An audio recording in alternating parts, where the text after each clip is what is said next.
Group 1 పై పిటిషన్లు dismiss. Telangana group 1 నియామక ప్రక్రియపై నెలకొన్న న్యాయపరమైన సందిగ్ధతకు లైన్ క్లియర్ అయింది.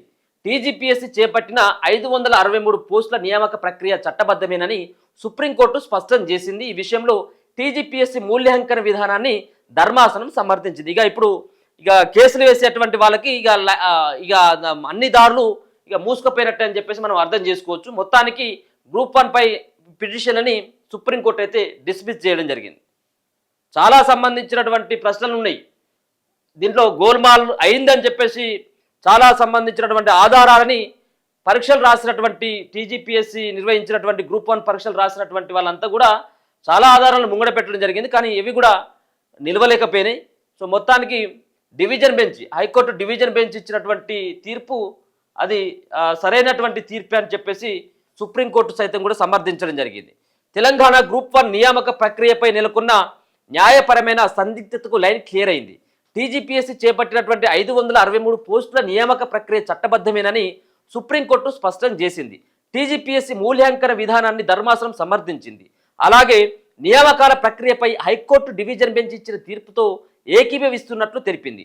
ఈ నియామకాలను సవాల్ చేస్తూ దాఖలైన స్పెషల్ లీవ్ పిటిషన్ ఎస్ఎల్పీఎల్ను కొట్టివేసింది. గ్రూప్ 1 నియామక ప్రక్రియలో అవకతవకలు జరిగాయని ఆరోపిస్తూ పలువురు అభ్యర్థులు హైకోర్టును ఆశ్రయించారు. ఆ పిటిషన్ను విచారించిన సింగిల్ జడ్జి గ్రూప్ 1 పరీక్షల నిర్వహణలో అవకతవకలు జరిగాయని, పారదర్శకత లోపించిందనే కారణాలతో మార్కుల తుది జాబితా, జనరల్ ర్యాంకులను రద్దు చేయడంతో పాటు జవాబు పత్రాలను మూల్యాంకనం చేయాలని తీర్పునిచ్చింది. ఇది సింగిల్ బెంచ్. సో లేని పక్షంలో తాజాగా పరీక్షలు నిర్వహించాలంటూ టీజీపీఎస్సీని ఆదేశిస్తూ ఉత్తర్వులు ఇవ్వడం జరిగింది. దీంతో సింగిల్ జడ్జి ఆదేశాలను సవాల్ చేస్తూ టీజీపీఎస్సీ సహా ఉద్యోగులకు ఎంపికైన అభ్యర్థులు హైకోర్టు డివిజన్ బెంచ్ని ఆశ్రయించారు. ఈ అప్పీళ్లపై విచారణ జరిపిన డివిజన్ బెంచ్ సింగిల్ బెంచ్ తీర్పును రద్దు చేసింది.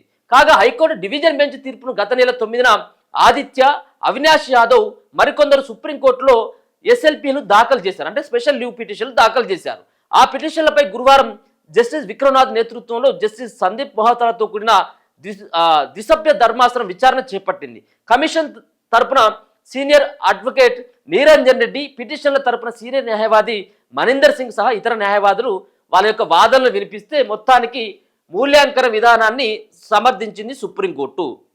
సో తప్పు అంటే మూల్యాంకనంలో అంటే దాంట్లో ఇంగ్లీష్ మీడియం విద్యార్థులు ఎక్కువ మొత్తంలో పాస్ అయిపోయారు.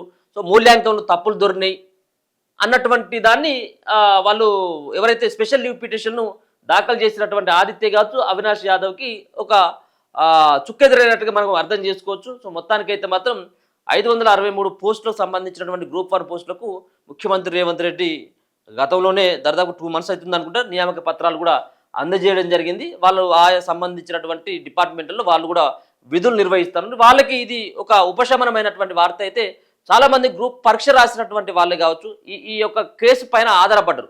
ఖచ్చితంగా హైకోర్టు ఇచ్చినటువంటి సింగిల్ బెంచ్ ఇచ్చినటువంటి తీర్పు ఏదైతే ఉంటుందో సో నేరుగా ఈ సుప్రీంకోర్టులో సైతం కూడా ఆ సంబంధించినటువంటి తీర్పే వస్తుంది కావచ్చామని చెప్పి చాలామంది ఎక్స్పెక్ట్ చేయడం జరిగింది. లక్షల సంఖ్యలో ఎగ్జామ్స్ రాసింది, దాదాపు 3 లక్షల పైన అనుకుంటున్నారు రాసినటువంటి వాళ్ళు ఎగ్జామ్స్ రావడం జరిగింది. టీజీపీఎస్సీ నిర్వహించినటువంటి గ్రూప్ 1 పరీక్షలని 563 పోస్టులకి మొత్తానికి దాన్ని అయితే కొట్టివేయడం డిస్మిస్ చేయడం జరిగింది సుప్రీంకోర్టు.